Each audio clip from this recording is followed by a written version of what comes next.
Good evening, everyone. Thank you for joining us for our December Core Advocates webinar. Tonight we'll be talking about the In Common resource to integrate content understanding and writing. We'd like to give just a couple minutes to get everyone settled in. So if you are already on the line, we would encourage you to download the 4 handouts that we'll be using tonight as we're waiting for other folks to join. We also have a quick poll that we'd love for you to share the answer to, and we'll get started with the webinar in just a couple of minutes.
Thank you. So it looks like we have 80% of participants tonight have been on 1 to 3 webinars.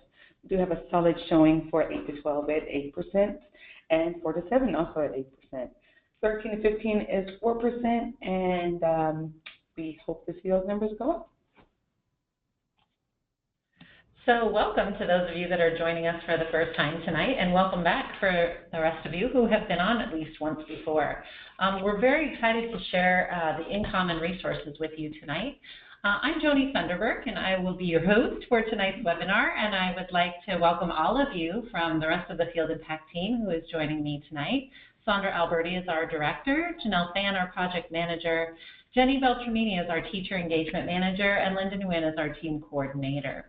On tonight's webinar, we have 2 very special core advocate guests with us. Karen Crispin will be joining us, and Karen has been part of the Vermont Writing Collaborative, and she also currently serves as the K-12 ELA supervisor in a district in Rhode Island. And Char Schrack is joining us from Ohio tonight. So before we get started, I want to just familiarize some of you who may not be familiar with the Core Advocates program.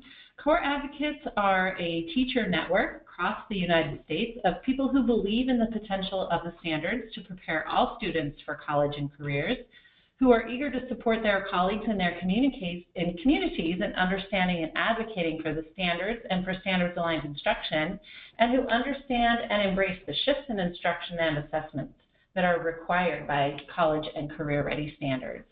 If you'd like to learn more about the Core Advocate Network, you can contact me or Jenny Beltramini directly using these emails, or you can just join our database by completing the survey on the link mentioned here. And you can find that on the Core Advocates website or on the Achieve the Core website with lots more information, including the resources we're going to be sharing with you tonight.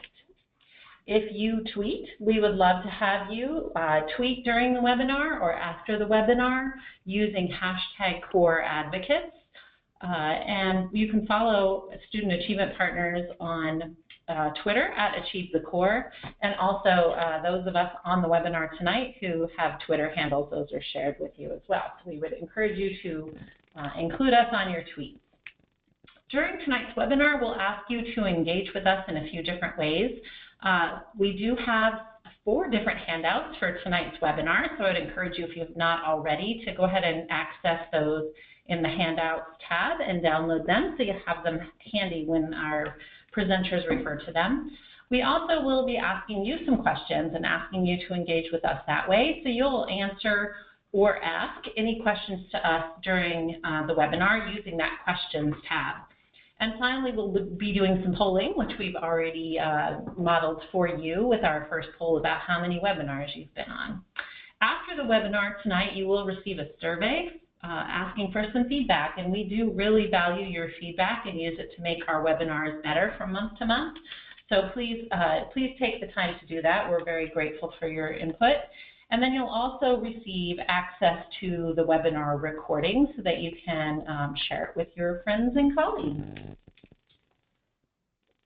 So our core advocates are not just interested in the college and career ready standards, but they are instructional advocates. And what that means is they take action in their local context, in their schools and their districts and their classrooms to advocate, support, lead, and promote resources, tools, and practices that create learning environments in which students develop the college and career ready standards.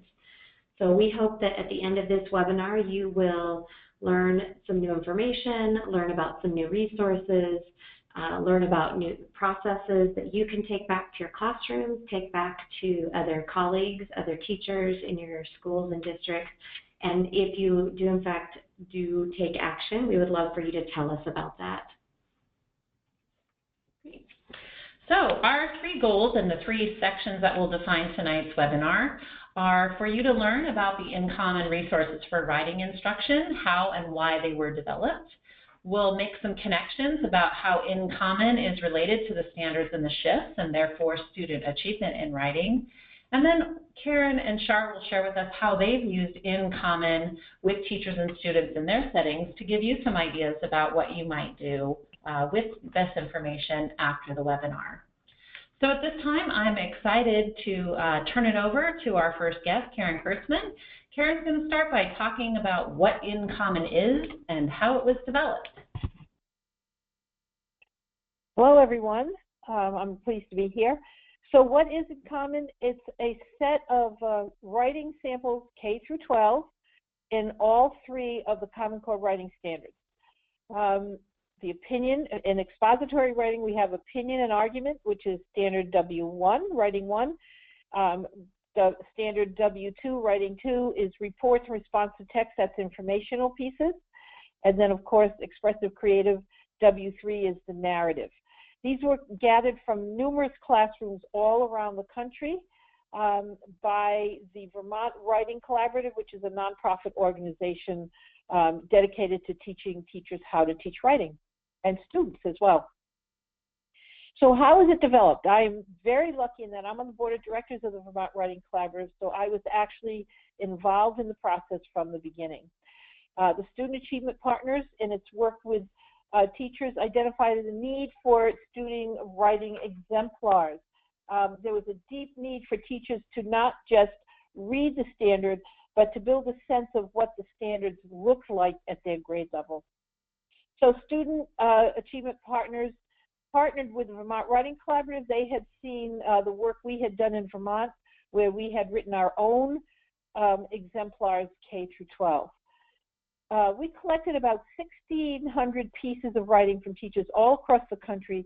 These teachers were teachers we knew personally. We had worked either in their classrooms or with them in our summer institute. We then took the 1,600 pieces of writing and we collected teams of teachers from about 10 states in the area, because They had to travel to Vermont. We chose teachers from Connecticut, New Hampshire, Maine, of course Vermont, Rhode Island, and New York, and a few others. And we spent a week in teams, primary, elementary, middle, and high school teams, where they read, organized, and discussed how these pieces set a good example. And we picked pieces on purpose that were not perfect papers, but from papers that we thought that all students could achieve. All these papers are models of what we think all students can achieve with good teaching. The project took about a year from the conception to the end. So in the In Common, there are two types of student writing examples. All the writing is done in conjunction with a complex text. The first is a range of writing. These are teacher-controlled pieces. We asked teachers to send us samples of student writing from lessons that they had done, writing lessons they had done in the classroom. They controlled everything. They controlled the topics. They controlled how much background knowledge they gave. They controlled which text they were going to use, and they controlled how much editing was done. So they had total control, but you can see that these teachers were knowledgeable about complex text and writing. The second set was a little experiment that we tried. It was on demand. We asked the same teachers to give their students an on-demand assessment where they could give no help. The directions were very strict. At the elementary, they did do some building knowledge with students at the very primary and the elementary. But basically, there were very strict rules as to how to administer these prompts. We did them in all three types of writing, opinion and argument. We did the same prompt K through 5. What is the best pet? So when you look at these pieces, you can actually see how the writing progresses from kindergarten through grade 5. Grade 6 through 12, we did, should your school participate in shut down your screen week? They had to read 2 or 3 pieces of text, and then using those texts, make a decision and argue their piece, their position. In informational, we had a reader's theater on what can you do to save water, K through 5. And then for 6 through 12 was the effects of the Great Depression. We even used some of the same prompts for the narratives. So for example, 6 through 12 again was after reading an article and looking at photographs of the Dust Bowl, they wrote a narrative on how a particular small moment in time during this experience affected one person. The elementary had just a picture and they wrote a story to go with it.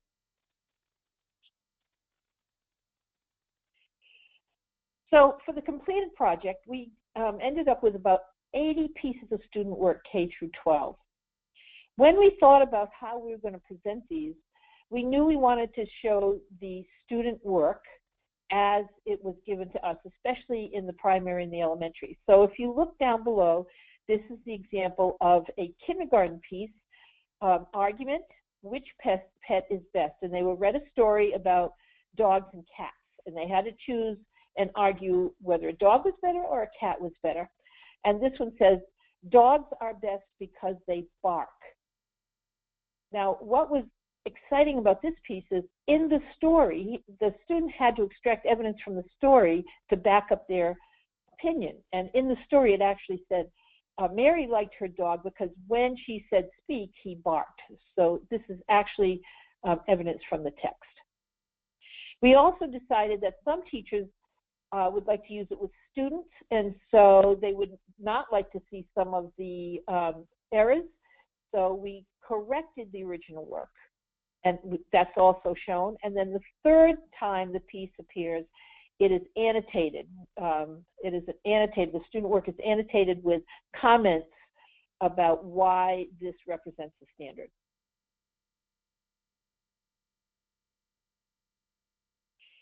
So what do they look like, or what does it look like? Let's look at a piece. This is called Response to Roll of Thunder, Hear My Cry.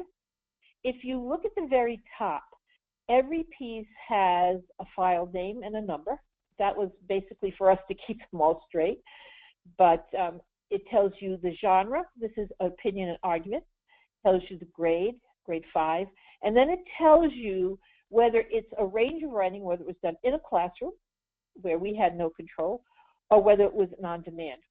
This is really important to look at very carefully, because if you're using these with students, they were scored differently. A range of writing is scored as an edited piece, whereas an on-demand is scored as a first draft, because they only have a certain amount of time, very little time to revise and edit.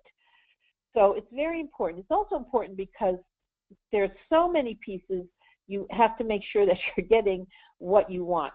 Sometimes I even get confused. I have to look very carefully at, okay, is this range of writing? Is it on demand? What grade is it? And what genre? On the side, you can see the text. The text is typed up, but on the side to the right is an actual annotation, and it tells you how this piece represents the standard. It shows what the student has done, maybe not well, but at least what the student has done. And it's also, it takes the more positive side. It doesn't criticize the piece. It shows you where it actually is a good example of the standard. You can find this in handout 1. Okay, this one is an 8th grade piece. Again, it's an opinion argument, and it is again a range of writing. This means it was done in the classroom. And again, you can see from 5th grade to 8th grade, these pieces are very similar in that they both have an introduction. It talks first about the introduction, how the introduction is, that it states a focus, a claim, or sometimes it's called a thesis. Right, and the annotations take you inch by inch down the piece about what the student has done that represents the standards.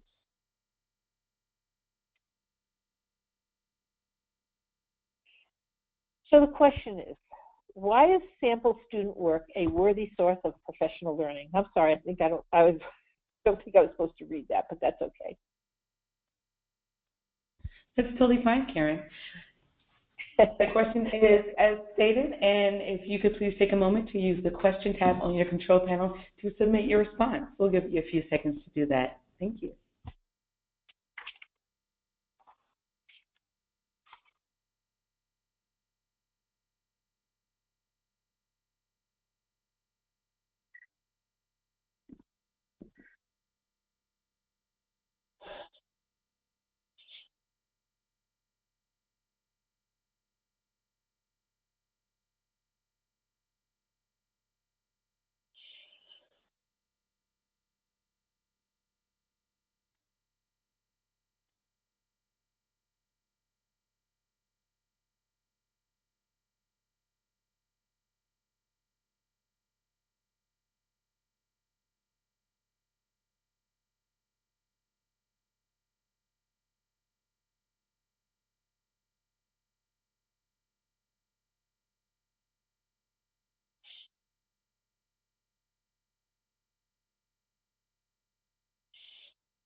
Great. So thanks, everyone, for all of the responses. And so I think a lot of you hopefully have had this experience in different forms, but this idea of teachers kind of agreeing on what good looks like, really getting grounded in what the expectations are.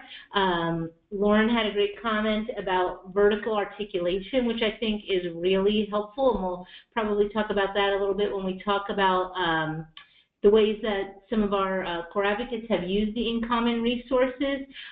So a lot of this idea about real world and seeing progression across the grade level. So thanks, everyone, and we will work on sharing all of those comments so that you all can see what others have written. Great. All right, so we're going to shift to the second part, and Karen's going to talk to us a little bit about how in-common connects to the standards and the shift to positively impact student achievement. So back to you, Karen. Okay, thank you.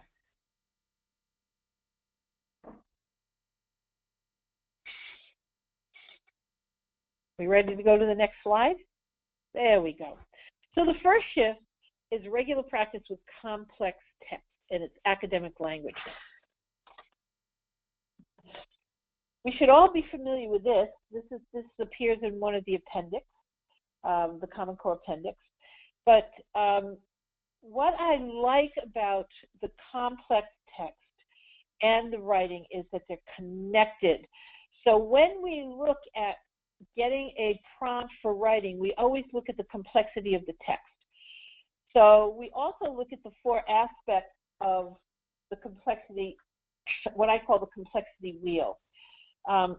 For the range of writing, the teachers chose texts that were complex in at least one of these.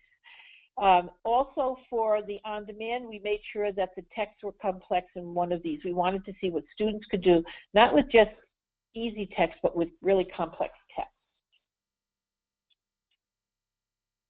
So that's the first shift. Shift number 2. Next slide.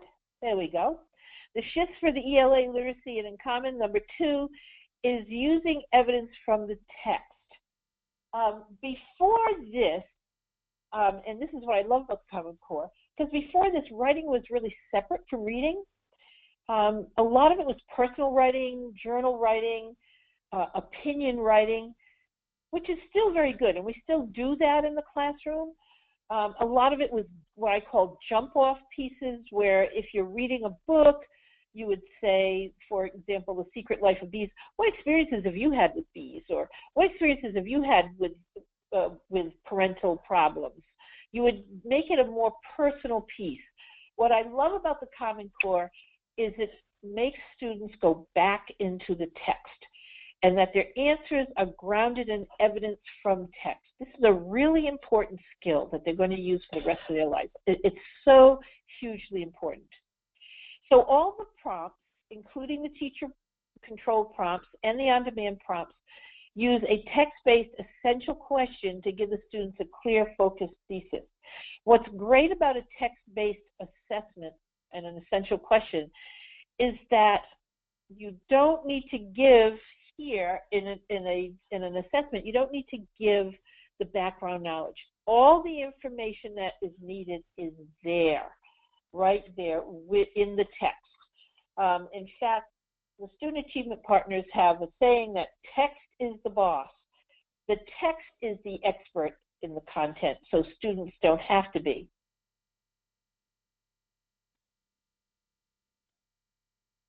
The other thing that's important is that finding evidence together, building the knowledge together with students, levels the playing field so that your struggling reader-writer and your more advanced reader-writer all have the same knowledge so that they can show that knowledge in their writing.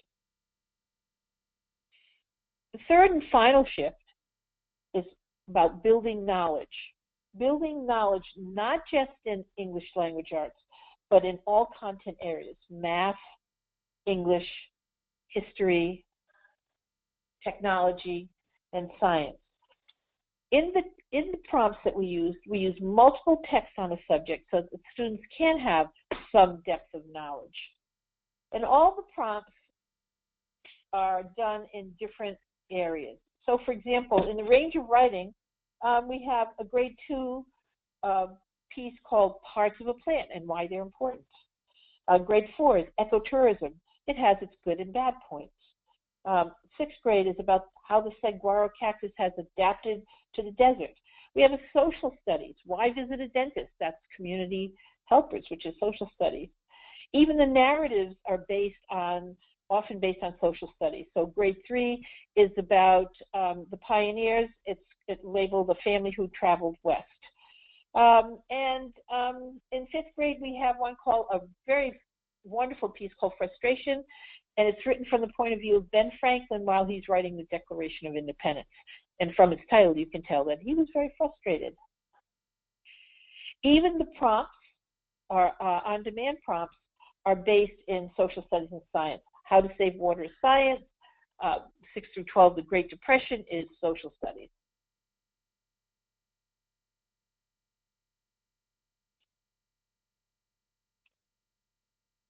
So let's look at the narrative that's in the range of writing called The Boy. This is based, it was done after a social studies unit on the Civil War. It happens to be one of my favorite pieces in the whole in Common. It's a fabulous piece, but it was written by an average student who had an excellent teacher. It's called An Exploded Moment, a small moment in time. So let's take a minute to read this piece. And that's handout number 2.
Okay, Karen, we really like this text too. Why don't you tell us more about it? This was done after a unit on the Civil War, and it's called An Exploded Moment, where they took one event in the Civil War that they learned about, and they had to become a person where that event affected them. And the teacher brainstormed who are the people that it might affect, and of course there were, the soldiers, but also they talked about how it affected the civilians and young children. And so this young boy decided to write about a young boy, and you can see how empathetic he was in this piece, which I love. And of course the language is incredible. A lot of the language was taught as they went through the Civil War. They were taught a lot of this very descriptive, precise language. It is one of my favorites because it is so concise and yet so well done. And it's one of the very few pieces I've ever read that is so excellent but doesn't have any dialogue. And some teachers say, well, there's no dialogue, it can't meet the standard. But when you look at it, you have to look at it and say, would dialogue make this piece any better? I don't think so, because it's all internal with this young man. It's what he's feeling. There's also not a lot of action. The only action is at the very end when he throws the rock. So I think it's really a very good piece that all kids can do with good teaching. Thank you, Karen. And now we have another poll. Which shift is the most difficult for teachers to connect to writing instruction? We'll give you a few moments to answer that question.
Great. So it looks like shift one, complex text and its academic language, have been the most difficult for teachers to connect writing instruction to.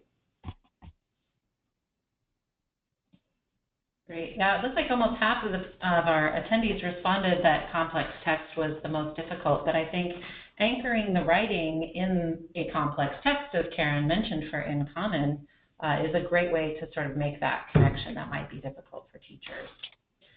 So we are ready now to shift to the third part of tonight's webinar. We're going to continue with Karen at first, and Karen's going to talk about some of the specific ways that she has used In Common. All right, so first of all, I use it with teachers quite a bit, and I use it for myself quite a bit. The first way I use it is to complement the district writing rubric. I cannot score a piece without looking at the In Common piece first for that grade level, because I have to ground myself in what does a third grade piece look like if I'm scoring third grade pieces. I have to look at, so what does a fifth grade piece look like if I'm scoring fifth grade pieces? Because I work with such a diverse population, I have to really look at that piece first. And then I look at the rubric. The rubric has descriptors that often are confusing. So for example, in our rubric we'll say something like, to exceed, it skillfully has, does this, or it has a very skillful introduction. It has an introduction would be the next step down below. Then it attempts to have an introduction and then doesn't have an introduction. Well, the doesn't have an introduction is easy to score. But what is the difference between has an introduction and has a skillful introduction? It's hard to distinguish from the rubric. So I look at the In Common piece, and that shows me what a good piece, a good introduction is. So I get an idea of what it looks like at that grade level. So I often use that, and I teach my teachers how to do that. The second way I do it is to have the teachers experience what we went through when we chose these pieces. The discussion with colleagues is invaluable. It also, when you have that discussion, you start talking about what the commonalities are, and so that you start scoring with less subjectivity and more accuracy. So a lot of times when my teachers are scoring their own work, I'll say, first go through, look at the In Common piece, and now find a piece that is equal to that piece, and that becomes their benchmark, so that they know whether another student is doing better than that or doing not as well as that. So I make them create their own benchmark so that as they score these throughout the district or within a school, the 2 third grade teachers may be doing the same piece, they're scoring with accuracy. And I think that's really very important. I also use it with students. I use it as a model. So if I'm going in and I'm teaching students how to do an informational piece, maybe a response to text, I'll find a response to text at grade level on the In Common, and I have them read it first, and we discuss it. What has the student done well? I have them work in groups, and they analyze the piece. Of course, I've had to teach them the qualities of writing first. But then we look at the annotated version to see what the experts said on it. It really helps students to have that model at any grade level, K through 12. And I'll give a little anecdote about that. When I went back to school at a very old age, because I'm an old lady, I had my first course, and I got a paper, and I said, paper signed. I said, I don't really understand what he wants. So I asked for a model, and he gave us some models of other student work. And I never had to ask that question again because the cohort would always ask for it. It was so helpful to see what the professor wanted. So students need that model to help them write their own piece. And that's it from me. Great. Thank you so much, Karen.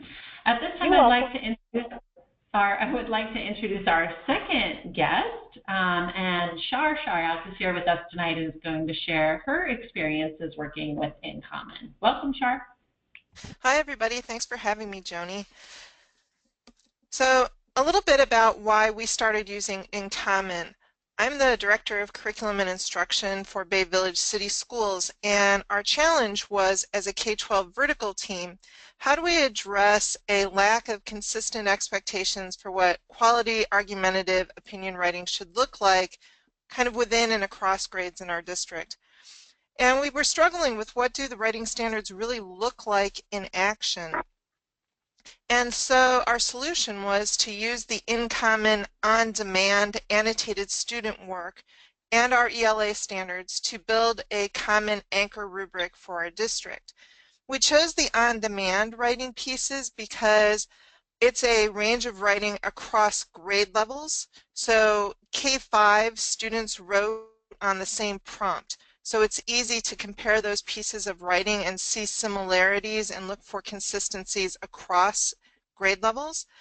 Then 6 to 12 also wrote on the same prompt. So it gave us a really good starting point. Go ahead, Joni. Thank you. So our expected outcomes, as we sat together as a team to do this work, we really wanted to identify some consistent writing non-negotiables.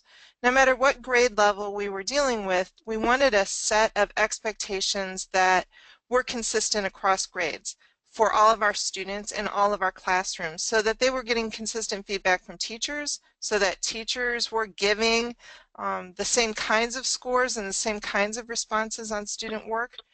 We wanted to provide a framework for each grade level then to build off of, and we wanted to shift thinking about writing assessment in our district.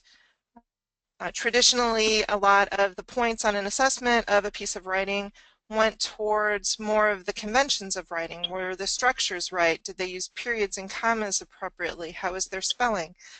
And especially for content area teachers who were starting to look at writing samples in their own classrooms, you know, the feeling we got from them was, well, this is not our job to be writing teachers. I'm the science teacher, I'm the social studies teacher, and I can't grade students' spelling. I don't want to grade their punctuation. You know, I really want to look at their content. So we wanted to shift that thinking away from conventions, not completely away from conventions, but more towards what was the purpose of having the students do the writing? Who is the audience going to be? What is it that we wanted to accomplish by the writing? Helping students understand what the focus of their own writing would be, what their claim would be or their argument was going to be, and then a definite focus on what evidence would they be pulling from the texts that they were reading. And I like that Karen shared out earlier the whole idea that text becomes the boss, that text is the expert in the room, and that children are not expected to bring a lot of background knowledge to the text or to their writing when we're working together. And finally, we wanted to have a piece of evidence that we could use for parent communication for students. So we were giving parents a consistent message of where their students were as writers and what next steps would be for them. The first step in our process, and the first step in any process, should be start with your standards. So we took a look at our English Language Arts writing standards by grade level. And as a team, we sat with our highlighters and we identified key words that we saw in those standards. What words kept showing up over and over again?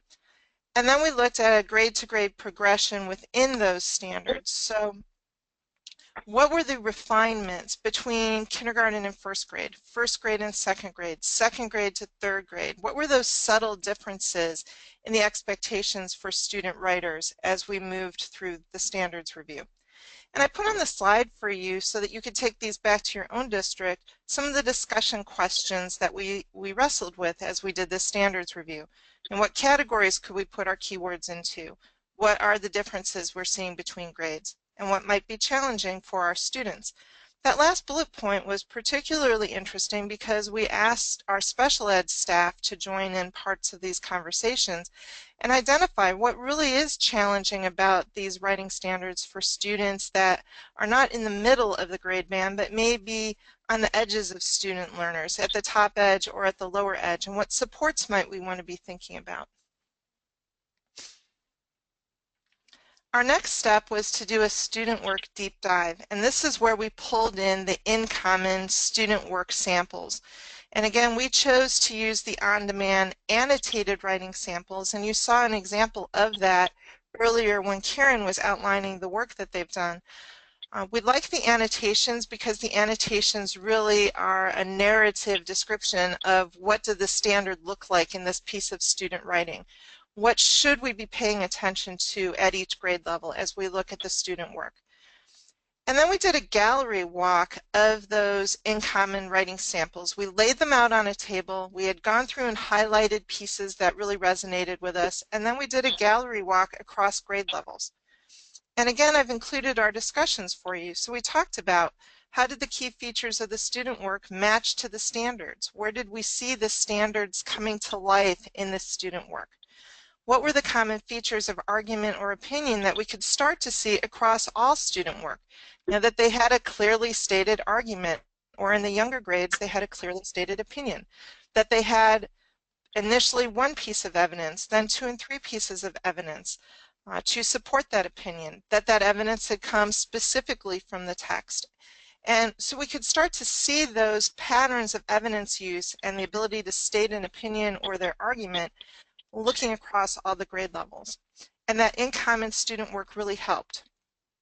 So our next step after we did that was to build an anchor rubric. And I'm using the term anchor rubric here because, as you'll see in a minute when we go to the next slide, that anchor rubric is important for all of the grade levels to refer to. So the intent was not to build 12 or 13 different rubrics. Our intent was to build an anchor rubric then each grade level team could work off of. So we had to identify rubric domains. What did we want to contain in our rubric? Things like evidence or claims. Then we decided to create anchor descriptors for level 3.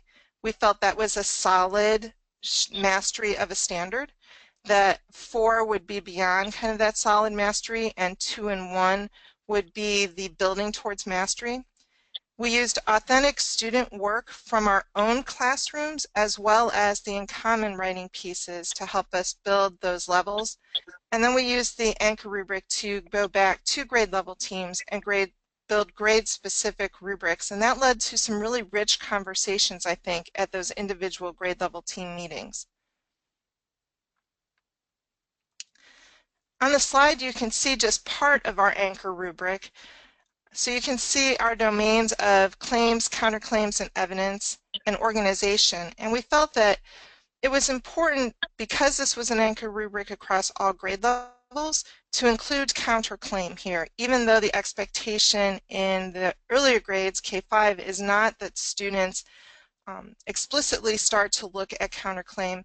But we felt that it was important to include that here so that the teachers along our continuum K-12 could start to use vocabulary that would start to point students towards looking at a counterclaim or somebody else's point of view.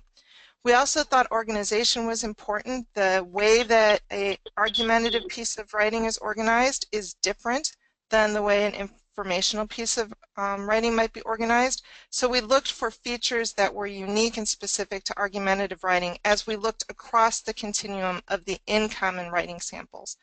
I've included a link here so that you can go out and see our complete anchor rubric along with our committee notes so you can see the discussions that went into building this rubric. I wanted to give you a feel for what it would be like to look at the student work from in common in the frame or the lens of developing your own rubric. So I included here for you as part of handout 4 a grade 1's piece of authentic student writing and a grade 3 piece of authentic student writing. And you can see they wrote to the same prompt. The prompt was, which pet is better, cat or dog? Looking at consistencies, both of the student writers are stating their opinion or their argument. Both of the student writers are supporting their work with some specific pieces of evidence, but you can see the refinement between grade 1 to grade 3. In grade 3, the student has multiple sentences that include their evidence. In grade 1, the student has one sentence that they've listed all of their evidence in. So it's helpful, I think, as vertical teams to see that progression and then look for the consistencies as you build your rubrics.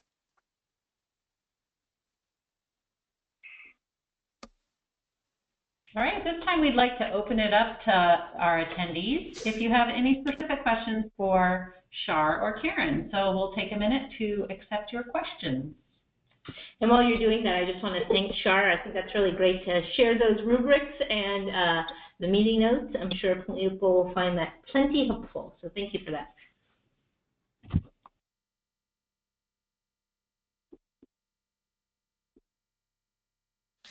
I've got a question on Twitter. How did we use our state's writing rubric in the process as we developed these anchor rubrics? And the way we incorporated that is once we built our anchor rubric, we referred back to the state's scoring rubrics for writing, and we made sure that there was consistency between our two rubrics. We didn't want them to be viewed as separate entities, yet we felt it was really important to use our own district work and our student work and our standards to have our own district-based writing rubric.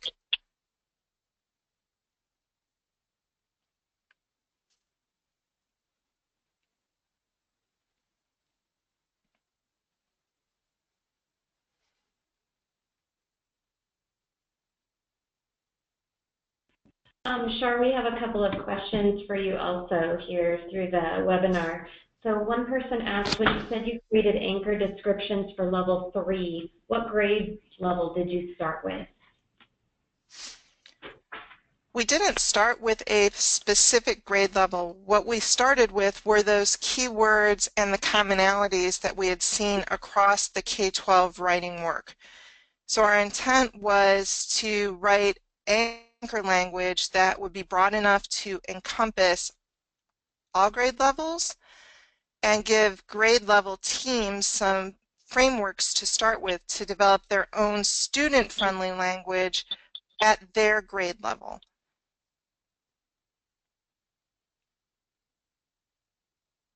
Great. There was one other question about your process that I thought would be helpful. So can you discuss how long the deep dive activity and rubric building took across K-12?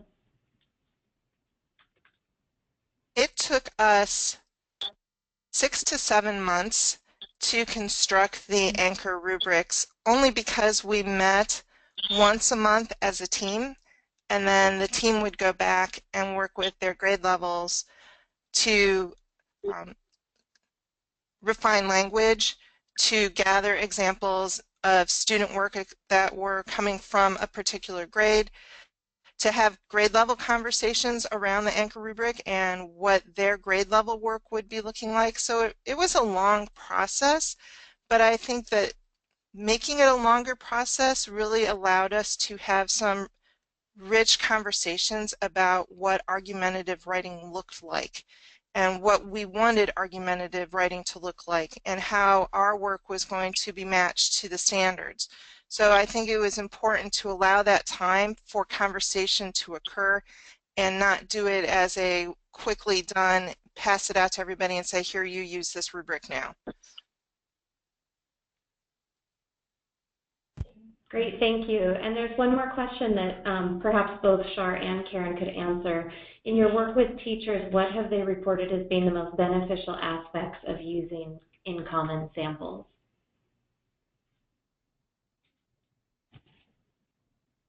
Karen, do you want to start? Okay. I think my teachers really appreciate the fact that when they look at student work, they're also looking at what's important to teach. Not many of my teachers have had courses in how to teach writing. They've had courses on how to improve their own writing, but many of them really don't know some of the elementary teachers don't know some of the parts of an essay, especially when you get down, or how much should they be asking students to do. So for example, in kindergarten and first grade, we talk a lot about using evidence from the text to support a focus, which comes from a question that they're asking.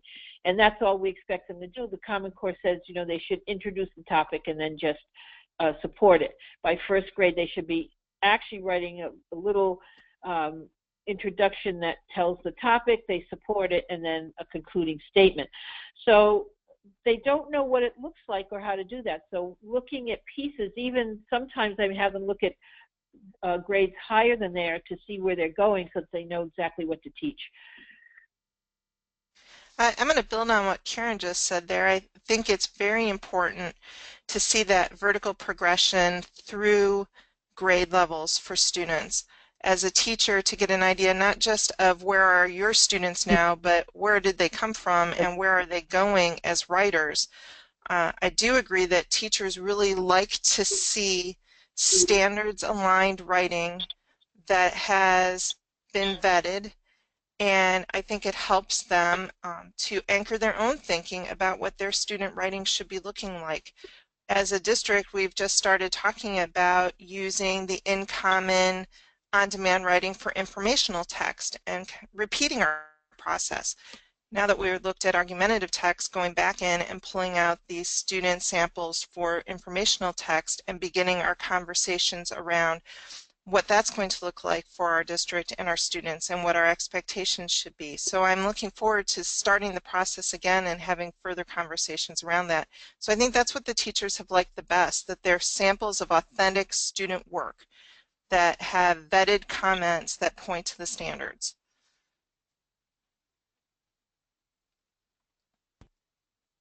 Great. Well, thank you both, and thank you to all of our participants for the questions that you submitted. So as we wrap up, we would like to ask a poll of our attendees. Which of these ways, several of the ways that have been mentioned tonight, of using in common is most applicable to you in your setting? Take a couple minutes to let you answer.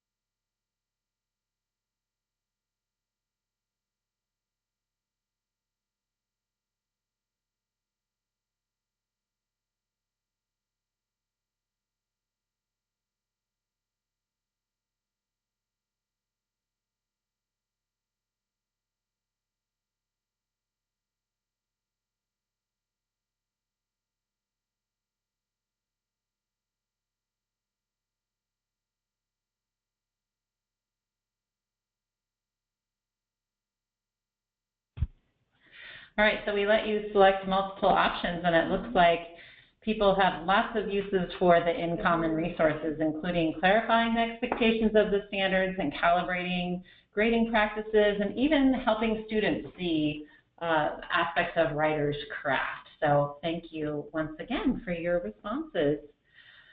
So we appreciate you all joining us tonight. I'm going to hand it back over to Jenny, who will remind you that we want to hear about your instructional advocacy efforts. So we love providing information and learning and knowledge for those of you who join our webinars, but we also hope that you will all go back to your classrooms and your schools and your districts and use this information and take it to use it with students or teachers or even leaders. If you happen to do that, we'd love for you to tell us about what you did, how you were able to use the information from the webinar tonight back in your schools and districts. And so you can use our instructional advocacy action form to tell us about what you've done. Great. I just want to add too, I know some people go right out onto achievethecore.org, and the in-common resources are found on our website under classroom resources, and then on the literacy side, the ELA literacy side, student writing samples. So you won't see it in the pull-down menu named in common, you'll see it under student writing samples. So that wraps it up for tonight. We hope that many of you can join us next month for our January webinar, where in the new year we will resolve to make the work work. So the registration link is there, and on behalf of my colleagues on the Field Impact team, thank you so much for joining us, and thanks to Karen and Char for great content. Good night. Thank you.